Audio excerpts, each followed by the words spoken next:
Greetings ladies and gentlemen, Jeremy Adrian here. Welcome back to another MMO news drop video. Let's get straight to it, beginning with Amazon's New World. The game's release may have been delayed, but they've just put out their latest developer diary video covering the basics of territorial sieges in New World. To summarize it for you, the game intends to rewrite social dynamism in MMO gaming with the level of PvP and PvE that it offers, and this mode is one way they're going to achieve that. War begins in Eternum when two territories owned by player companies clash, and when that happens, a 1 hour window of 50 versus 50 between the companies will take place to determine the winner and whether or not the territory changes hands. While all that PvP is going on, another threat can emerge in the form of NPC invasions, and these hostile locals don't take sides. It's all incredibly chaotic and looks fun on video, which does show plenty of combat footage, including the siege weapons that both attackers and defenders will use to help turn the tide of the battle. In summary, expect this to be a core PvP offering for large to medium-sized companies, and it goes without saying that we are all looking forward to its launch this August. Next up, The Elder Scrolls Online has posted a deep dive into its brand new Antiquities system that will arrive with Update 26 Greymoor. As some of you may already be aware, Antiquities will introduce new activities in ESO that, according to the devs, is best enjoyed over a cup of tea. It has mini-games, puzzles to solve, and will send players all over Tamriel to discover relics. The important takeaway from the preview is that while it may sound like a bunch of fluff busywork, the rewards actually offer something for every type of player out there.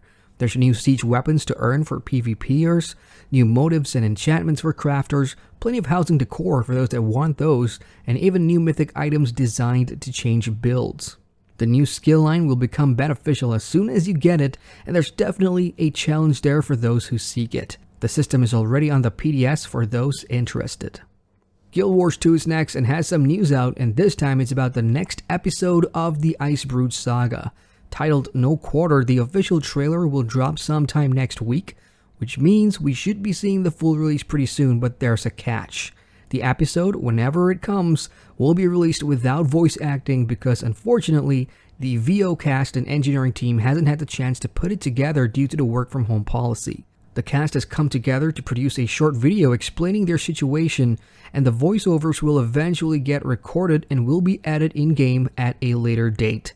This should be interesting because those of us who play Guild Wars 2 have had it pretty good with voiceovers, especially in the main story content, so it's going to be quite the experience without it.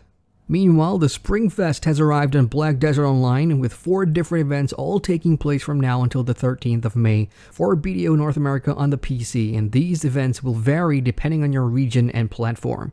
The common one they all have is the Matryoshka Peace Hunting, where you can gather pieces from fishing, killing mobs, and gathering, which you can then hand over for dolls and CXP.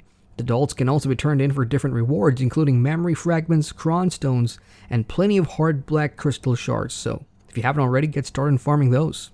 Intrepid Studios held a live stream today to talk about updates for Ashes of Creation, and the team went through plenty of updates that should excite Alpha 1 backers. Among the things discussed are the current design WIPs, progress done, and an in-depth FAQ with viewers about what to expect from the upcoming test. They also streamed plenty of in-game dungeon run footage, so if you have an hour to spare, check out the stream, link down below.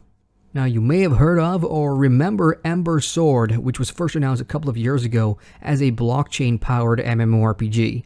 This week, the game's back in the news, having secured a $700,000 pre-seed funding, and its makers, Brightstar Studios, formerly known as SoCouch, has shared more information about the game's development. Firstly, the game is now open for pre-registrations, and the global release will happen in 2022. It's also still in pre-alpha and hasn't deviated away from its isometric open-world action MMORPG blueprint, where players run the show with complete autonomy from the economy right down to roles and classes, land, and the free market for in-game cosmetic items. The press release also sprinkled plenty of marketing catchphrases, and I'll share some with you, like how they want to build the next generation free-to-play MMO that moves away from predatory monetization and loot box gambling, alongside giving players true ownership over digital items. These are things we as players will need to play and experience firsthand, so let's keep an eye on this and see how it develops. Cryptic Studios has some news for its free-to-play Dungeons & Dragons MMO Neverwinter. In a recent live stream, the studio mentions that the game's content roadmap, which was released in Feb this year, will be going through some changes and delays for obvious reasons. Players should expect up to a month-long delay on most items listed on the roadmap, including the new episodic story content. But there's good news as well, because they have confirmed that a new class is being worked on and PvP players can expect a new mode in the future. Cryptic's other MMO, Star Trek Online, wasn't going to be left out, so over there, they have announced the Defense of PAHVO event. Starting on May 7th, players will return to PAHVO in this limited time event that gives captains the opportunity to win a Kid Drone Universal Kit, whatever that is, by completing 2 popular task force operations that takes place on the planet. In a recently released roadmap, more events have been outlined, like the winter event, which will end on the 4th of May, among other things. Check out the roadmap, link down below. Moving on, Phantasy Star Online 2 on the Xbox One has a new campaign currently running, which rewards players for grouping up in-game. Between now and the 12th of May, players will be sent free goodies based on the party size and quests completed. For example, partying with 2 or more players and clearing quests 3 times will get you a SG20 ticket, while 5 clears will offer a Sega Saturn mask. Rewards will be distributed on the 26th of May. Oh, and there's also a Supersonic tie-in event going on, which lets you wear these outfits in-game. Classic MMORPG EverQuest has announced that they will be launching 2 brand new time-lock progression servers on May 27th. These types of servers are extremely popular with EQ players, and the new ones are called Aradun, which is a tribute to Brad McQuaid, and Rizlona. They will both stop progressing at Planes of Power and have specific rules like no multi-boxing, and even a dedicated GM to solve potential in-game squabbles like who gets to set up camp. Next up, we have 2 anniversary celebrations. The first one is for MapleStory, which has turned 15 years old. The Pixel Party has already started and will run until the 13th of May. This special retro 16-bit themed event includes bonus giveaways for all players, daily EXP and drop coupons for Maplers level 33 and higher, plus more questing to do in the Pixel Kingdom to unlock 4 legendary equipment items. Other good news includes a revamp to the familiar system to improve the UI and usability, plus there's going to be a welcome event catered to MapleStory 2 players, who will be treated to rewards such as titles, mount coupons, and much more as a consolidation because MapleStory 2, remember, is shutting down this month. The other anniversary is for Elsword, COG Games action MMO that is celebrating its 9th anniversary. The event starts on May the 1st and until the 4th, during which players can acquire some special items like the Bald Eagle accessory, which requires you to log in and play for 10 minutes. On top of that, a special buff will be turned on which boosts XP, drop rates, and even grants unlimited stamina, which means you can pretty much play all day and get stuff done if this is your game. Final note, the check-in event will be handing out the Celestial Master Iceburner set, so log in daily during the event if you plan on getting that.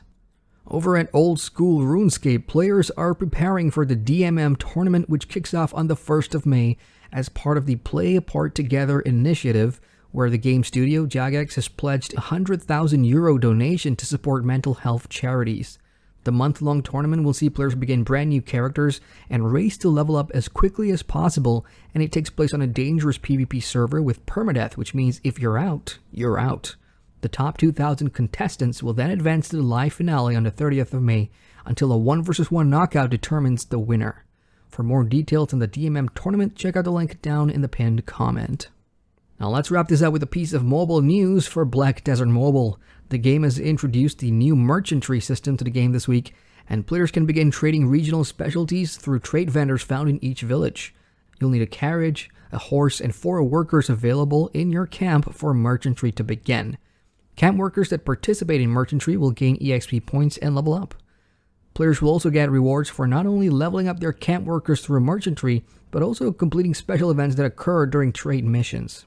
Additionally, Pearl Abyss will be hosting the 2nd season of the Black Desert Mobile World Championship Ramonas. This is a 3v3 PvP mode in Black Desert Mobile where adventurers can gain points by defeating opponents and destroying various objects. The team that earns the most points at the end of the match will be declared the winner and will be rewarded. And that's all I've got for now, folks. I'll see you real soon, and let's hope May 2020 will be a better month than April, not just for MMORPGs, but for all of us in general. Hit the like button for the love of MMOs, and feel free to subscribe to the channel and click that bell icon which notifies you whenever a new video is up. Once again, I'm Adrian, and I thank you for watching.